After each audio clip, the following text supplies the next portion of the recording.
মণ্ডপে যাই মা দুর্গার সামনে, আর কালী মণ্ডপে মানে মা কালীর সামনে যাই, তফাৎটা কি থাকে বলুন তো? দেবী দুর্গা একেবারে বসন পরিহিতা, তার ছেলেমেয়েরা সবাই, কিন্তু মা কালী দিগম্বরী। এই দেবীর দিগম্বরী রূপ সেটা কিন্তু খুব প্রাচীন। আমাদের মা দুর্গারও দিগম্বরী রূপ আছে আমাদের ভারতীয় শাস্ত্রে, ইতিহাসে, পুরাণে সেগুলো রয়েছে। তো সেগুলো সামনে আনা তো জরুরি, এবং যদি কেউ লাইভ মডেল নিজে সেই রূপটা তুলে ধরার জন্য এগিয়ে আসে, তাহলে আপনারা কি বলবেন? এবার পুজোর পরেই সেই পুজো হবে পুরনো প্রাচীন দিগম্বরী দেবী এবং দেবীর বিভিন্ন রূপ তুলে ধরবে শর্মিষ্ঠা।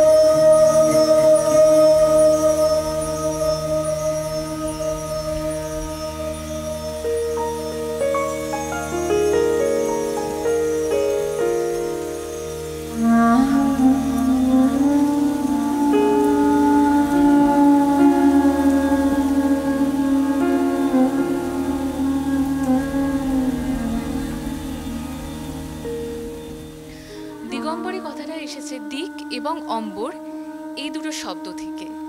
এখানে দিক কথার অর্থ হচ্ছে মহাকাশ বা আকাশ, এবং অম্বর কথার অর্থ হলো পোশাক। অর্থাৎ যিনি এই মহাবিশ্ব বা মহাকাশকেই পোশাক হিসেবে পরিধান করে আছেন, অর্থাৎ তার অন্য কোনো পোশাকের প্রয়োজন নেই। তেমনি এরকম নগ্নিকা নারী যখন সে মহাকাশকেই তার আবরণ হিসাবে ভাবতে পারে এবং আধ্যাত্মিকভাবে চেতনা সমৃদ্ধ হয়, তখন সেই নারীও দেবী হয়।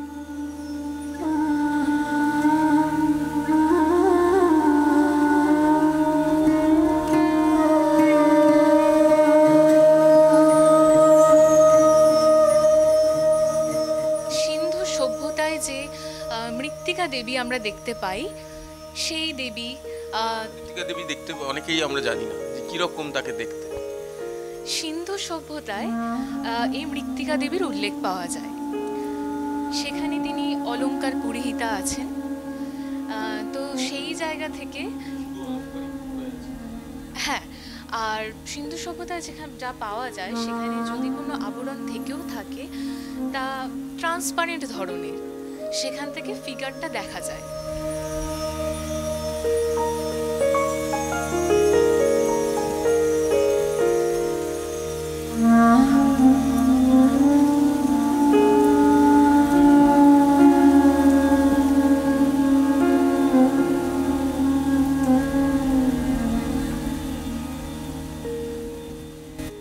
দেবী দুর্গারও আমরা দিগম্বর রূপ দেখতে পাই। মানে একদম প্রথমে অরিজিন যেটা দেবী দুর্গা, সেখানে তিনি 4 হাতে দেবী দুর্গা ছিলেন। তো সেখানে তিনি নগ্নিকাই ছিলেন বা দিগম্বরী ছিলেন।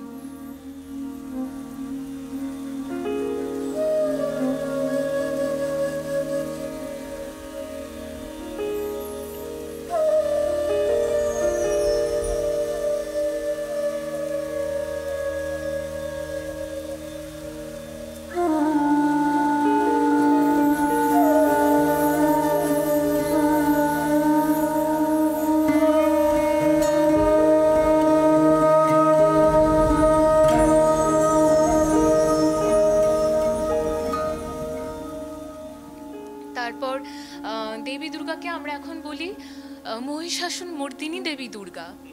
কিন্তু তারও আগে ভগবান শ্রীকৃষ্ণ দেবী দুর্গা পূজাই করেছিলেন, কিন্তু শাকাম্বরী রূপে।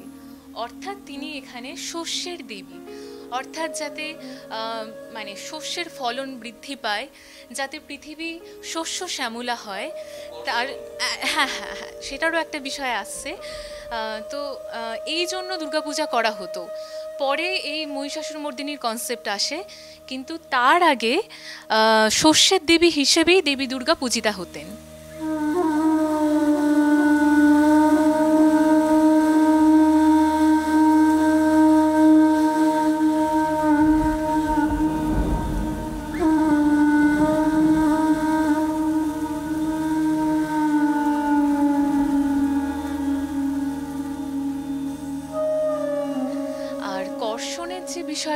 আপনি বললেন।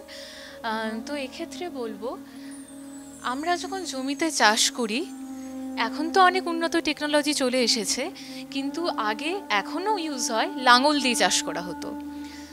লাঙল দিয়ে যদি কর্ষণ না করা হয়, সেই জমির উর্বরতা কখনো আসবে না। লাঙল দিয়ে কর্ষণের পর সেই জমি শস্য শ্যামলা হতে পারে। তার জন্য এই লাঙল থেকেই লিঙ্গ কথাটা এসেছে, অর্থাৎ আমরা লিঙ্গ পূজা করি। লিঙ্গ কথার অরিজিনই হচ্ছে লাঙল।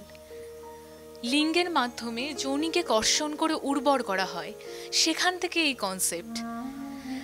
আমাদের ধর্মে এই লিঙ্গ, যোনি বা আমাদের দেহতত্ত্ব এইরকম আধ্যাত্মিক জায়গায়, যা বর্তমানে মানুষের বিভিন্ন মিসকনসেপশন এবং জ্ঞানের অভাব, এই সমস্ত কারণে আসল যে সত্যটা আমাদের ধর্মে যেটা বলা হয়েছে সেটা কোথাও হারিয়ে যাচ্ছে।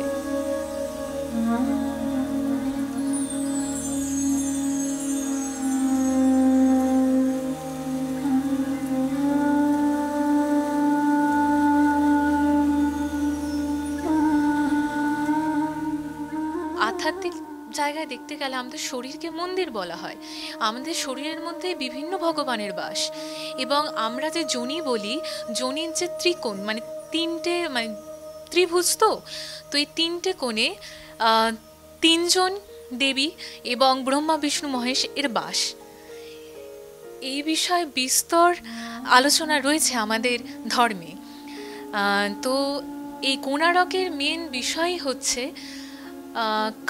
কাম সূত্র থেকে বিভিন্ন জিনিস করা, কিন্তু এখানে কামেরও উদ্দেশ্য হচ্ছে মোক্ষ লাভ। আমি এটা সহজভাবে শেষ করি। যারা এখনো ভুরু কুচকে আছেন বা যাদের মনে অনেক প্রশ্ন আছে, তারা নিশ্চয়ই শর্মিষ্ঠার কথা শুনে বুঝতে পারলেন রীতিমতো পড়াশোনা করে, এবং এর পিছনে একটা টিম কাজ করছে, রীতিমতো পড়াশোনা করে বিষয়ের মধ্যে ঢুকে তারপরে এই কাজ সবাই মিলে একসঙ্গে করছে। একটা সোজাভাবে একটা কথা বলি, যেটা দিয়ে শুরু করেছিলাম। সত্যি আমরা যখন মা কালীকে দেখতে যাই মণ্ডপে মণ্ডপে, তখন কি চোখে দেখি? সেই চোখেই দেখুন এই দেবীকেও, এই দেবী প্রদর্শনী, এই দেবী সিরিজকে, এই পুরো যে দেবী যে প্রদর্শনী, দেবী পূজাই বলবো, এই দেবীকেও সেই চোখেই দেখুন। সুরজিতের সঙ্গে প্রীতম দে, ক্যালকাটা নিউজ।